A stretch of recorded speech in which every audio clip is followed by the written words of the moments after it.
நாளைக்கான வீடியோவில் என்ன நடக்குதுன்னு சொல்லிட்டு பார்க்கலாம். வீடியோக்குள்ளே போகிறதுக்கு முன்னாடி நம்ம சேனலை லைக் அண்ட் சப்ஸ்கிரைப் பண்ணி சப்போர்ட் பண்ணுங்கள். வீடியோ வந்துட்டு நல்லாவே இருக்குது. ஃபஸ்ட்டு சீனில் வந்துட்டு வீட்டில் ஆளுக்கு ஒவ்வொருத்திக்கும் நின்றுட்டு இருக்காங்க. அப்போ வந்துட்டு ஜோசியை பார்ப்பாங்க இல்லையா, அவங்க வந்துட்டு உள்ளே வர்றாங்க.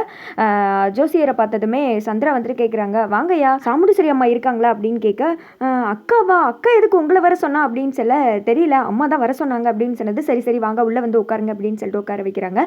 அக்கா அக்கா எங்கே இருக்கு அப்படின்னு சொல்ல சாமுண்டீஸ்வரி அந்த இடத்துக்கு வந்துடுறாங்க. அக்கா எதுக்கு நீ ஐயர்லாம் வர சொல்லியிருக்க, வீட்டில் எதுவும் விசேஷம் நடக்க போதாக்கா, இப்போ தான் வந்துட்டு போதுன்ற அளவுக்கு நமக்கு எல்லாம் நடந்து முடிஞ்சிருக்கு, இதுலேயும் வேற என்னக்கா அப்படின்னு சொல்ல, எல்லாம் ஒரு காரியமாக தான் வர சொல்லியிருக்கேன், கல்யாணம் முடிஞ்சு அது நடக்க வேண்டிய நேரத்தில் நடக்க வேணாமா அப்படின்னு சொல்ல, அக்கா நீ சொல்கிறதே எனக்கு எதுவும் புரியல அப்படின்னு சொல்ல, நீ வந்துட்டு அமைதியாரு அப்படின்னு சொல்லிட்டு ஜோசியர்கிட்ட சொல்கிறாங்க. என் பொண்ணுக்கு வந்துட்டு இன்னைக்கு தான் கல்யாணம் ஆகிடுக்கு, ஒரு நல்ல நேரம் பார்த்து சொன்னீங்கன்னா அந்த நேரத்தில் வந்துட்டு சாந்தி முகூர்த்தத்தை வச்சுக்கலாம், இன்னைக்கு நாள் நல்லா இருக்கான்னு பார்த்து சொல்லுங்க அப்படின்னு சொல்ல, பார்க்குறேம்மா அப்படின்னு சொல்லிட்டு ஜோசியர் வந்துட்டு பார்க்குறதுக்காக போகிறாங்க.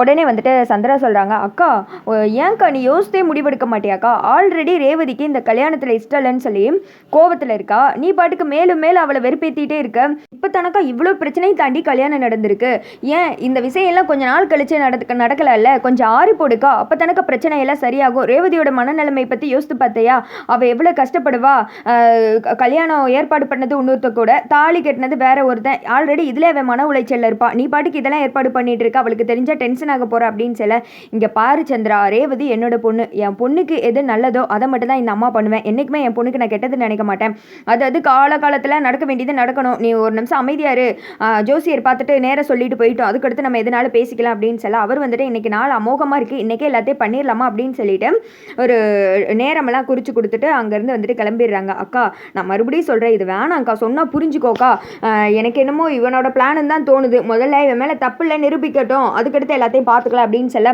அதெல்லாம் ராஜா எதுவுமே நிரூபிக்க தேவையில்ல, எனக்கு வந்துட்டு அவன் நல்லவ அது மட்டும் தெரியும், நீ கொஞ்சம் அமைதியாரு, இந்த விஷயத்தில் இனிமேல் இதை பற்றி நீ எதுவும் பேசாத சந்திரா, நான் ஆல்ரெடி சொல்லிட்டேன், ராஜா மேலே பழி போடுறதை விடு அப்படின்னு சொல்லிடுறாங்க. இங்கிட்ட வந்துட்டு மயிலை பார்க்குறாங்க.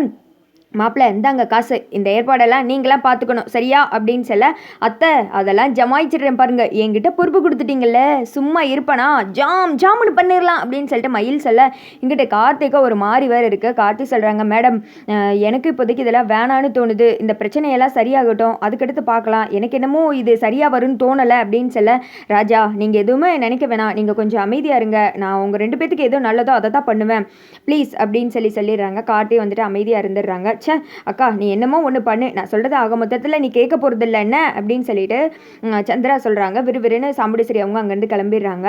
அவங்களோட பொண்ணுங்களும் அமைதியாகவே தான் இருக்காங்க, அவங்களுக்கு இதில் விருப்பமே இல்லை.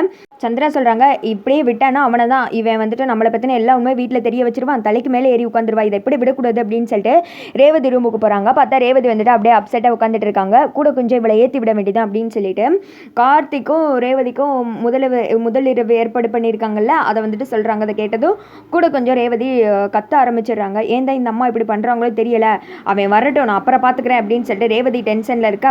அப்பாட ஒரு வழியாக அவளை கொம்பு சீவி விட்டாச்சு, இனிமேல் இவ பார்த்துக்குறோம் அப்படின்னு சொல்லிட்டு சந்திரா சிரிச்சுக்கிட்டே அங்கேருந்து கிளம்பிடுறாங்க. அடுத்து வந்துட்டு மயிலை தான் காமிச்சிட்டு இருக்காங்க. பாட்டிக்கு வந்துட்டு கால் பண்ணுறாங்க. என்ன பேராண்டி அங்கே எல்லாம் எப்படி போய்கிட்டு இருக்கு அப்படின்னு சொல்ல, அத்தை ஜாம்னு ஒரு ஏற்பாடு பண்ணுறாங்க, அதான் ரேவதிக்கு கார்த்திக்கு முதலிரவு அப்படின்னு சொல்ல, அத்தடியாத்தா என் மருமக மனசு இவ்வளோ சீக்கிரமாரும் நினச்சி பார்க்கல, பரவாயில்ல அது காலகாலத்தில் நடக்கணும்னு எல்லாத்தையும் சரியாத்தான் பண்ணுறேன் அப்படின்னு சொல்ல, அதுக்கு தான் பொறுப்பை என்கிட்ட கொடுத்துருக்காங்க, நான் பொருட்கள்லாம் வாங்க போகிறேன் அப்படின்னு சொல்ல, பேரண்டி அதெல்லாம் நீங்கள் எங்கேயும் போய் அலைய வேணாம், நேராக நம்ம வீட்டுக்கு வந்துருங்க, எல்லாத்தையும் நான் ஏற்பாடு பண்ணி வச்சுருக்கேன், என் பேரனு பைத்திக்கும் நான் தான் வந்துட்டு எல்லாரும் ரெடி பண்ண போகிறேன் அப்படின்னு சொல்ல, சரிங்க பாட்டி நான் உடனே இங்கே வந்துடுறேன் அப்படின்னு சொல்லிட்டு மயில் சிரிச்சுக்கிட்டே பாட்டியை பார்க்கத்தான் போகிறாங்க. பார்த்தா பாட்டி வந்துட்டு என்னென்ன தேவை எல்லாத்தையும் ரெடி பண்ணி வச்சுருக்காங்க. மயில் வந்துட்டு அதை பார்த்து சிரிக்கிறாரு. அதோட பார்த்தீங்கன்னா வீடியோ வந்துட்டு முடிஞ்சிருது.